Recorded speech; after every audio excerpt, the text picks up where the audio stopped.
Okay, sad Batman. Oof. Let's do this. Welcome back to the Monkey Shine Lab.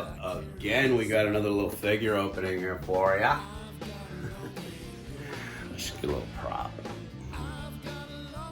Hey, here's this piece from our last shot. What can I do? This thing here.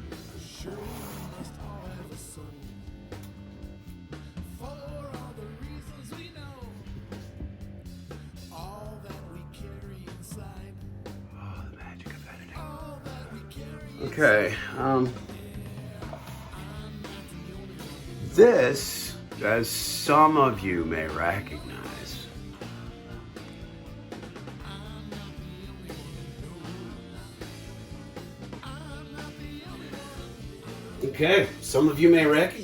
this is Sad Batman. Remember Sad Batman? This is from my absolute first episode. So if you haven't seen that episode, please like, share, and subscribe, and tell your friends, because we have a lot of fun around here. This is Sad Batman. Sad Batman was on the shelf at a box store. You can probably guess which box store by the tag there. As you can see, there's two clearance tags here. So Sad Batman was originally priced at $19.97 or whatever McFarlane does with those. And then Sad Batman went to the clearance aisle. And I saw Sad Batman sit in the clearance aisle for a while, like a week. And I went in to start filming my first episode at this box store. I went in and got walked through the clearance aisle, and I was like, oh, it's so sad that Batman's still here. If Sad Batman drops in price a little more, I'll take him home. The next day I went back in to reshoot something because my camera was on the wrong angle, and Sad Batman was marked down from $15 to $7.50, and I was like, sold. So we brought Sad Batman home. I didn't want this particular version of the character because he comes with these knives, and I don't ever feel like Batman would have used a bladed weapon outside of his batarang, which had the ability to cut things at times. You know, I just giving him these big dagger-ass knives here in the front is beyond me. I don't get it. McFarlane is a violent man. That's all that really can be said, I think. And, you know, good for us most of the time. We're going to open Sad Batman up. Some of you probably have this character out here. He's old. It's been around. I think that this was actually issued probably before Christmas last year or something. The face sculpt's not too bad, and we're going to take a look at everything else. And I am going to learn about it as you learn about it. We do these things together here at the Monkey Shine Lab. All right. We're going to take a look at the box real quick. Outside of the $7.50 Please Take Me Home price tag here, you have the DC Multiverse Batman, because there's, you know, a zillion multiverses now. You can't sell anything unless it has 15 different variations. You can't sell anything unless it has 15 different variations and multiverses attached to it, and an entire monsterverse associated with it, whereby you can merch your way through generations of nerds. Okay, Sad Batman, it's your day. Moving on with the box, you have that it's for 12-year-olds and up. We have McFarlane Toys, so that you know that it's, you know, real deal Todd shit when you see it at a flea market in 14. God, I went in the dog bowl again. When you see it yellowed and at a flea market in a while. So on the back, or well, the sides, absolutely nothing. On this side, you know, Batman, designed by Todd McFarlane. You know, just in case you didn't know that Todd McFarlane does all this, and it says Todd McFarlane designed, and then it says designed by Todd McFarlane. One is in white ink and one is in blue ink in case you have a problem with your eye registry. On the back of the box, what we have is a very dark picture of a very dark Batman. And in the lighting here, it honestly kind of looks like he's got like the old school blue a little bit in here. But as usual with these McFarlane toys, the pictures and artwork that they use for the back of the box may not reflect the product or design in any way, shape, or form. But it's designed by it's Batman, designed by Todd McFarlane. Right there, it says. And this is it says McFarlane Toys down here, and then it says hashtag McFarlane Toys and hashtag McFarlane collection. Collected Toulouse de Le McFarlane. That's French for designed by Todd McFarlane, I think. McFarlane Toys.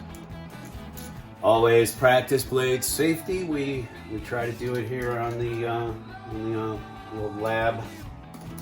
Always practice blade safety. No kidding. Parents, don't let your kids play with blades, and blades, don't let your babies grow up to be cowboys.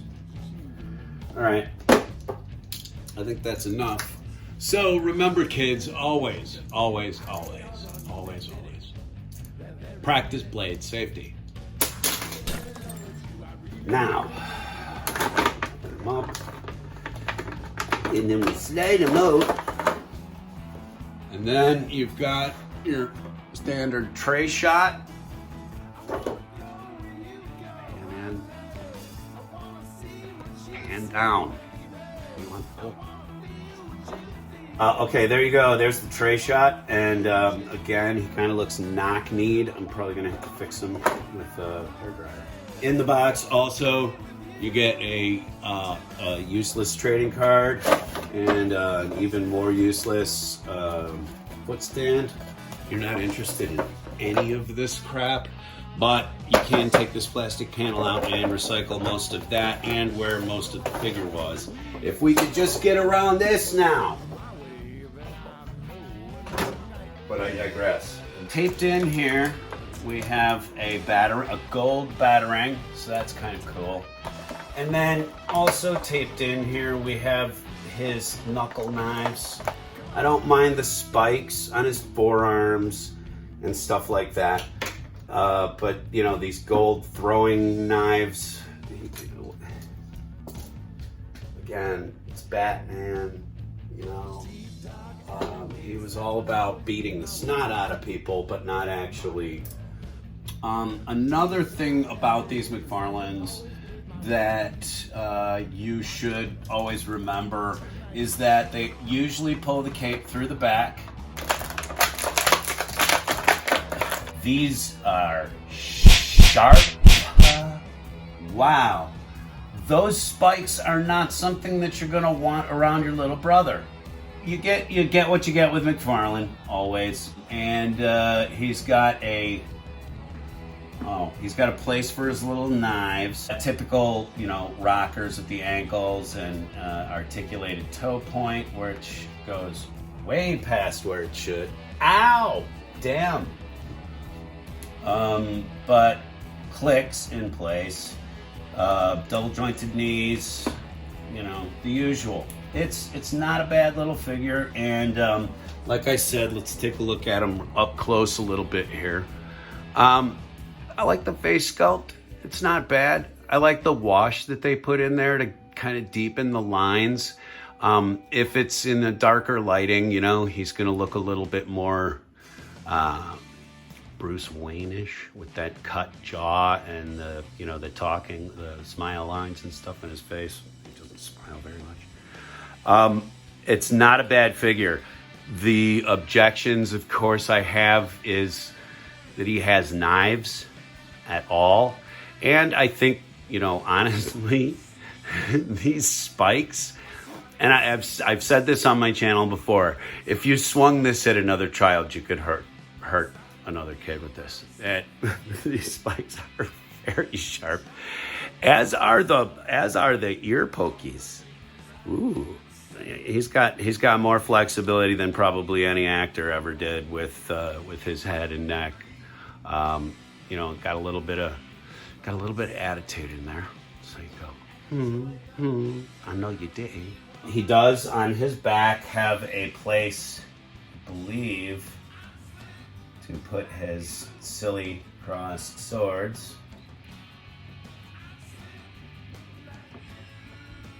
You go. Not bad. Better than Ultraman. Better buy than Ultraman. So this Batman at $7.50. Sorry to the people at Mego. I'm not comparing McFarlane to Mego. I might put it in my thumbnail as clickbait. But there you go. There's the Batman, and I don't know. He's a good figure. I would buy him for $15 or less. But the Ultraman, not so much. In fact, where's the Ultraman?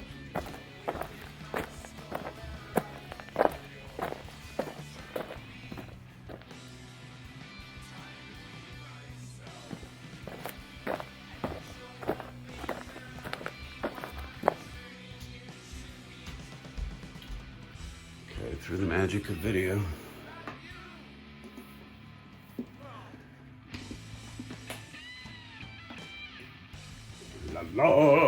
Batman versus Ultraman. Who's going to win?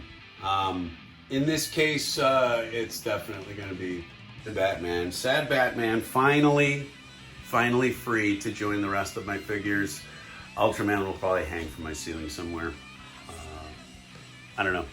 But you could care less about any of that. All right. Parting thoughts. There it is, folks. Finally got Sad Batman out of his cage.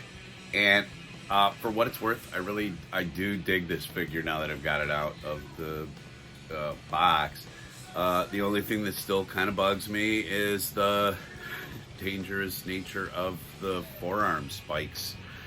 These things are really seriously sharp. I'm sure they could tear skin. Which is, you know, what they were meant to do for the Batman. Thank you very much for tuning in for this very special edition of the Monkey Shine Lab. If you like what you see, or even if you don't, please like, share, subscribe, and remember, recycle, reuse, and renew. I'll see you here next time on Monkey Shine Lab. Thanks.